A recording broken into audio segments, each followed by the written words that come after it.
What's up, everyone? Episode 2 about to go down. Let's go. Hey, if you're new to this series, go check out my intro. Go check out episode 1. Gotta follow along with this, guys. Gotta start from the beginning if you're gonna understand everything. So, go check those episodes out. And let's roll on with this one. All right, let's dive right on in. So, just a little deal. We've got a couple things working. We got a little bit of a deep bite. I've talked to Brent. He's had a bite or two out deep. Same deal. He thinks he might have had one decent one, but not enough to feel really comfortable, right? Not enough to be like, oh yeah, we can just go out there and catch them deep. We're realizing that it doesn't seem as easy as we thought or heard it was gonna be, right? Choke Canyon has them, but we keep plugging along because it's still early. It's only a couple hours in. So I kind of listened to what he had to say. You know, go try the perch beds again, right? Kind of go mess around. And as I'm island to a new spot, I'm looking for perch beds, and I see some perch beds. And I fish them for a little while, right? I throw at them. You know, I'm not fishing them hard. I'm just kind of throwing at them. Just all I need. You're gonna hear this a lot. I just need a light switch to turn on. Like I need something. I need a bite here or something to grab my attention. Well, some stuff grabbed my attention. Saw some more grass. So I roll up there and I'm looking at it, and I'm throwing around. And I make one of those casts, right? The wind's with me, and I bomb this cast up there on what's kind of like the inside edge, but up to these sticks. Now these sticks are in the dirt, like I can see the bottom. It's shallow. It's beginning of June, a couple weeks ago, and it's still like this. It's like the hottest June I've seen in years. It was like it was over 100 every single day of practice and the tournament and that week. So we're talking really, really hot outside, like 105, 106. I get bit and I'm like, oh, that's pretty shallow. When I talked to Brent earlier, I said, hey man, I said, how shallow were you getting bit? There's levels to shallowness, like there's levels to deepness. Sometimes isn't necessarily deep for certain lakes. So for here, I'm like, okay, we're catching them in 2 to 4 foot. This is like a foot. This is different kind of fish where I just got this one. He said, no, like some of them were really shallow. So you got to realize when you're going into this, it's that keeping that open mind. How deep can I really go and catch one? How shallow can I really go and catch one? Are people trying to fish this 2 to 4 foot, this 5 foot? Because you got to key in on this and you got to give it its due time. When you fish a certain way, you're not just going to get smoked instantly, right? You might have to fish, you know, a mile of shoreline up shallow to really understand, and it might only matter in that area you're fishing. So you always kind of have to take all these things into consideration, right? Like I said, the sun's out now, still getting bit. So I'm kind of like, okay, does it really matter that it's the morning time and it was cloudy earlier? Now I'm realizing probably doesn't. It's blowing, right? But where I'm at isn't really blowing all that bad like it was earlier. So the wind's dying down, still getting bit up shallow. Like I said, so I'm factoring all that in, trying to figure out what's really the key here. So I kind of mess around. I get another bite in this hole in the grass. It's hard to see, but it was kind of like the grass. You can see it all underneath the water, kind of as a mat, and there was a pretty big gap in there. Go through there thinking I'm gonna get more bites, nothing. So then I go I turn around and fish the outside edge. I go back through the outside edge, going along, and within like minutes, and you'll hear me talk about this. The wind was really interesting and played a big role, not necessarily in how we caught them. Sometimes it was what we were able to fish, okay? So this was a big deal. So I don't really like throwing like a whopper plopper style bait in the wind. I kind of like it more in the calm. And I was looking up there and it had gotten calm, and let's throw this for a second. I mean, I kind of went back through the same area, sort of, but not right where this happened. So I throw up there, boom, I get bit. Now, it doesn't look to be like this giant, but I even talked to a guy yesterday that had fished this event. I talked to him on the phone, trying to figure out something about colors for a skeeter boat. Anyways, I talked to him. It was funny, he fished the same tournament, and he was talking to me about how the grass should have been better. He goes, but man, he goes, it was hard to even catch one over 2. And I was like, yeah, I know, like a 3-pounder to us was a big deal, but we're talking about Choke Canyon. 3-pounders don't even get you, man, 3-pounders won't even get you paid, much less in the top 20. I get this bite, and it's not a 3, but it's bigger than everything else. And the one I had caught earlier that I don't have on film on this was bigger than everything else. So not crazy big, just bigger. So I get bit, and then I have another bite, and then nothing. I'm like, okay. I'm like, let's go try the other end. So I drive all the way down to the other end. Get down to the other end. Doesn't look the same. That's okay. But I'm looking at this grass, and this was the interesting part. The grass I had looked on, a little bit of it had this like green slimy stuff on it, and you'll see that with grass sometimes, right? And we don't like that. I like the crisp grass, the grass that's real clean, real crisp, doesn't have anything growing on it. A lot of times that's, you know, wind will help that, certain things will help that. I get to this other side and it looks like stagnancy, right? So the wind must have been coming out of that direction forever, and it just doesn't look, it's calm.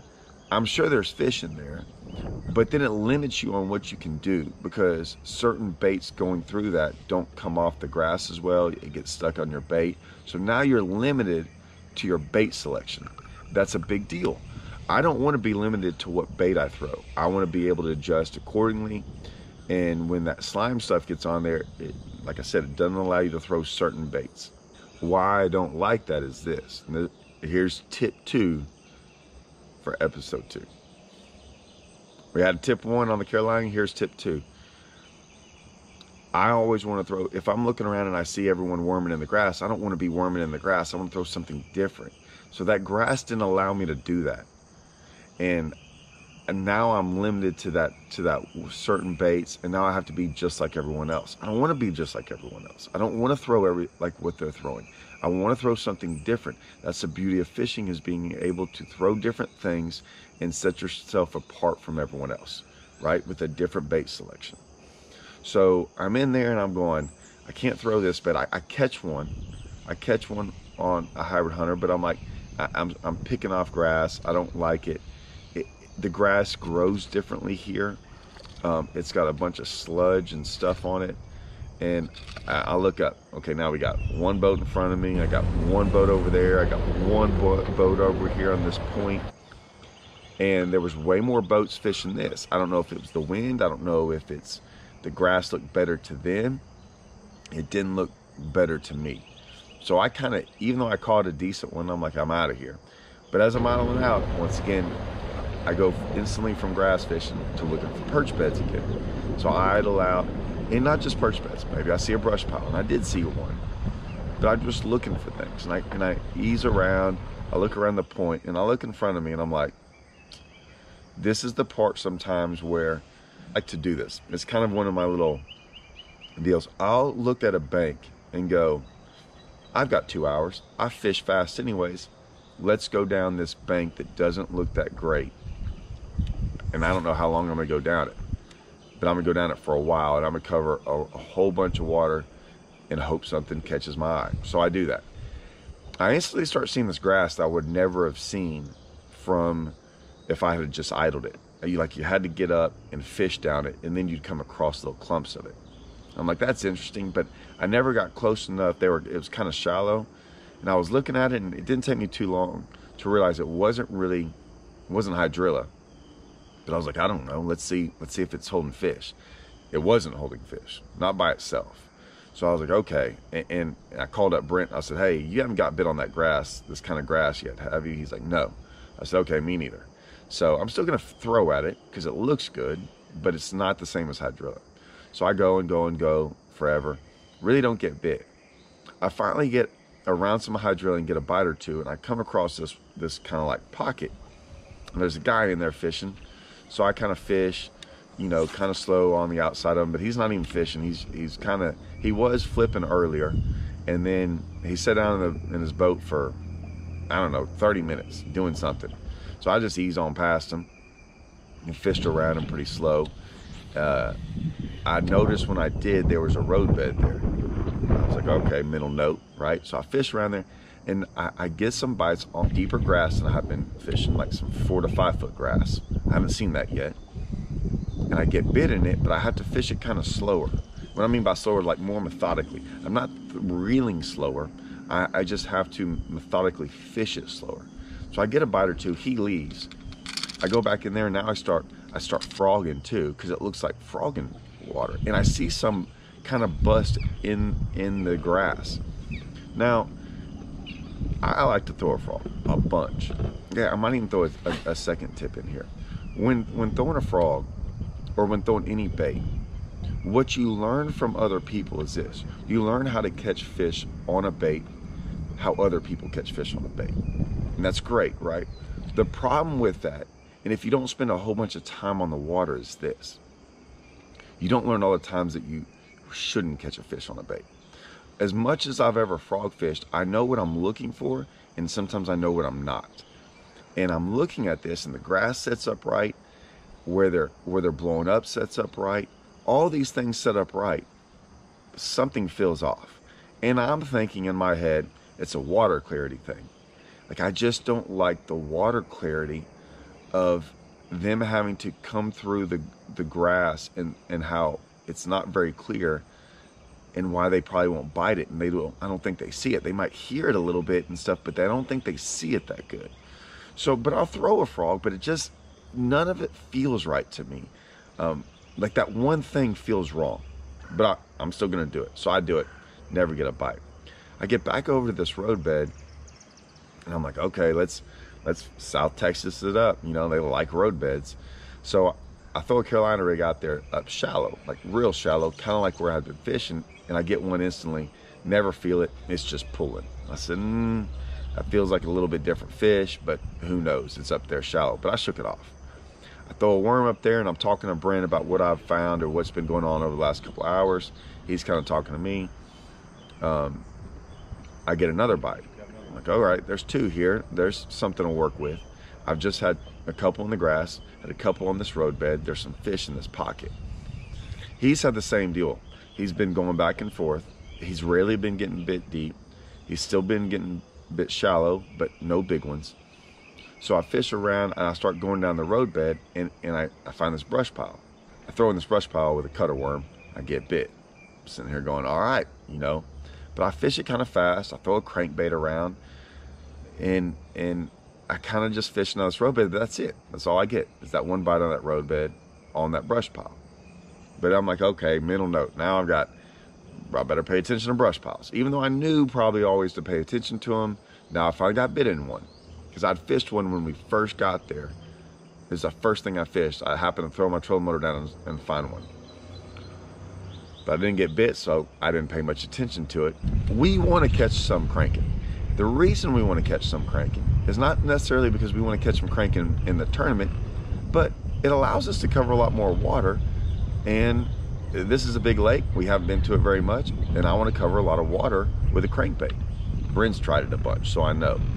But I'll pick up a crankbait, and I'm going down with a 6XD, and I'm just covering water, and I catch one. So I'm like, all right, you know, now we're talking. Yeah, an hour later of cranking down that road, never catch another one. There was the roadbed came next to a point, and I'd seen some guys fishing around that point. And usually I do the opposite of what everyone else does. When I see guys fishing on a point like that and been spending a lot of time, I instantly don't want to fish that point or any of that stuff. So I threw up there, got a bite or two, it felt small, and then just kept rolling, because I'm going, I had a weird feeling just the way all that set up. I was like, there's going to be a boat on that the entire tournament. And I don't even have to fast forward to the tournament. There was a boat on that thing or two the entire tournament. Every time we drove by, I knew it. That's why I didn't even hardly make a cast on it, because I'm not going to waste my time where I think like a community hole is or something like that is. I'm not wasting my time there. Maybe it's a bad decision on my part. I'm just not doing it. So I keep rolling, and I crankbait forever. Basically nothing. And we're getting down now to the end of the day. Caught a bunch of fish. I still have nothing to feel good about, to be honest with you, other than I can catch fish, but I'm nowhere closer to thinking I have this thing figured out. And what we're trying to do is, we might get a big bite lucky here and there, whether it be in the grass or deep, more or less deep now. We're not thinking we're going to get lucky in the grass, but more or less deep. But it's just like we're hoping for one. We're not like we're going to go there and get one. It's like we're hoping that maybe one of these bites we're having is a good one. And we're at the point going, okay, maybe we can catch some 3-pounders and get one big one to get 19 to 20 pounds. Like, that's our only way of getting to 20 right now. And that's more of a hope. And we don't like to really hope for these things. But that's where it's looking like. Like I said, we've got one brush pile fish, one crankbait fish. I don't know about the brush pile fish and some of the other ones I shook off, but not, like I said, I'm not getting a bunch of bites, so I don't know if they're big ones. The grass deal is another deal, but it's getting late in the day, so I'm like, all right, let's go back up. I see some more grass in a pocket, and I start going down. And once again, pick up, it's not the wad plopper, it's a Chopo. I pick up a Chopo and I start going down it again. And sure enough, dirt shallow. Now there's something here interesting. There's some different rock formation right here and some things going on. And I throw up there on some clumps of grass. And it's not in the middle, so I mean, and I catch one. This is probably my biggest fish so far. That's not saying much. I'm just letting you know this is probably my biggest fish. So I catch it, and I look at it, and it hit it pretty good. And I'm going, okay, but it wasn't healthy. Kind of big old head, you know, long body. That doesn't really bother me sometimes that much, but I did take notice of it. I make like 2 more casts and another one blows up on it. Doesn't get it. And I'm like, okay, there's 2 here. So now I keep going. Well, then I call up Brent. And I'm like, hey, man, how far? I knew he had fished down this bank of ways. We had kind of like sectioned off sections of the lake that we were going to hit. I didn't want to cover water he had hit. So I was like, hey, Brent. He kind of explained, well, I kind of hit this area up to about this point. And I'm looking around going, it's probably about the same. Like, I probably shouldn't go any further. So let's go. I went and messed around and did some other things. It's probably, it looks bright outside. It's probably like 6. But like I said, it's 105. It's dead calm. We've been out here for almost 12 hours. Probably fished for another hour or so. Deep, kind of messing around with some things. Kind of nothing really great. So at about 6:37, we looked at each other like, all right, man. I usually like to stay out there till dark. But the tournament's probably going to end at 2 or 3. I kind of question sometimes. Here's the deal. I'll question it sometimes if I'm looking for new stuff. But I wasn't really looking for new stuff. I felt like I had gone over 4 to 5 pounders. What I felt like is that I hadn't figured out how to catch them that great yet. So I don't really want to spend time out there and all of a sudden get bit on an evening deal on a spot when it was probably a spot I hit in the morning and couldn't catch them on. So I'm not always like that, but I knew that this was different for us in the sense of I wasn't trying to cover the whole lake. I knew where we were going to fish, so we just hadn't figured everything out yet. So even though it had been about 12 to 13 hours of fishing, I wasn't going to stay out there until dark. 6 or 7 was good. And I said, all right, man. And we got back to the boat ramp. There wasn't nobody there. I mean, almost everyone had gone in just because they had gotten hot. We started noticing that like 3 or 4 people were going in. So that's our day 1. Me and Brent have talked a whole bunch. I mean, a whole bunch. And neither one of us were that excited as we were to get down there. But still just day 1. And we also know that day 1 has nothing to do with day 1 of the tournament. And we still got a practice day. We're going to go home, cook some dinner, maybe have a drink, and talk about it and figure out our game plan tomorrow, which definitely is going to change. Totally going to change with how we had set up when we first started to drive down there. Hope y'all enjoyed episode 2. Ready for episode 3 coming up soon.